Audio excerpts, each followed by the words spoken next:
महाराष्ट्र घरेलू कामगार कल्याण मंडळ मुंबई अंतर्गत राज्यातील घरकाम करणाऱ्या घरेलू कामगारांचे जीवनमान सुधारणे व त्यांच्या सामाजिक व आर्थिक विकास साधण्यासाठी कामगारांना गृहोपयोगी वस्तूचे वाटप कार्यक्रमाचा उद्घाटन समारंभ आज महाराष्ट्र राज्याचे कामगार मंत्री तथा सांगली जिल्ह्याचे पालकमंत्री सुरेशभाऊ खाडे यांच्या हस्ते संपन्न झाला। बालगंधर्व नाट्य मंदिर मिरज इथं हा कार्यक्रम मोठ्या उत्साहात पार पडला असून घरेलू कामगार हजारोंच्या संख्येने उपस्थित होते। यावेळी पालकमंत्री सुरेशभाऊ खाडे यांच्या सुविद्य पत्नी सुमनताई खाडे, महिला आघाडी जिल्हाध्यक्ष स्वातीताई शिंदे, ज्योतिताई कांबळे, विधानसभा प्रमुख काकासाहेब धामणे, मंत्री सुरेश खाडे यांचे कट्टर समर्थक योगेंद्र थोरात, अरुण राजमाने यांच्यासह बांधकाम विभागाचे अधिकारी उपस्थित होते। घरेलू कामगार महिलांना तसेच पुरुषांना विकासाच्या प्रवाहात आणल्याबद्दल पालकमंत्री सुरेशभाऊ खाडे यांचे आभार मानले। तसेच आज 1350 नोंदणीकृत घरेलू कामगारांना गृहोपयोगी साहित्यांचे वाटप करण्यात आले।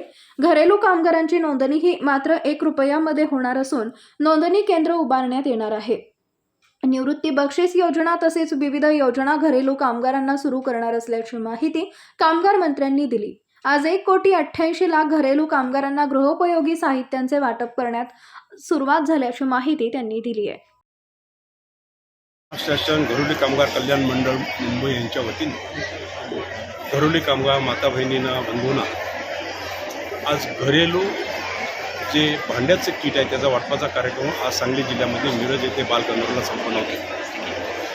ह्या कार्यक्रमाला महिलांचा जो रिस्पॉन्स बघितला तो सुंदर आहे, नाकाने एवढा अभिमानास्पद आहे।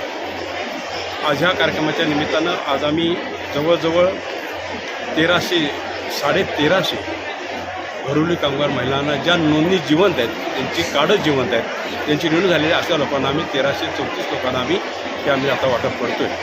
आणि वाटप करत असताना निश्चितच अशा मार्गदर्शनाखाली काम करत असताना निश्चितच घरेलू कामगारासाठी काहीतरी करावं। आपण बांधकाम कामगारासाठी करतो, पण घरेलू कामगार ही भांडी घरेलू कामगार माता बहिणीसाठी जरुरी आहेत आणि त्यांनाही देण्यासाठी आम्ही जो प्रयत्न केला त्यासाठी जवळजवळ बजेट आम्ही 50 कोटीचं बजेट आम्ही ते मांडून ठेवलं आणि त्या मांडल्यातून आज ते उपलब्ध झालेलं आहे। आणि आज महाराष्ट्रामध्ये जवळजवळ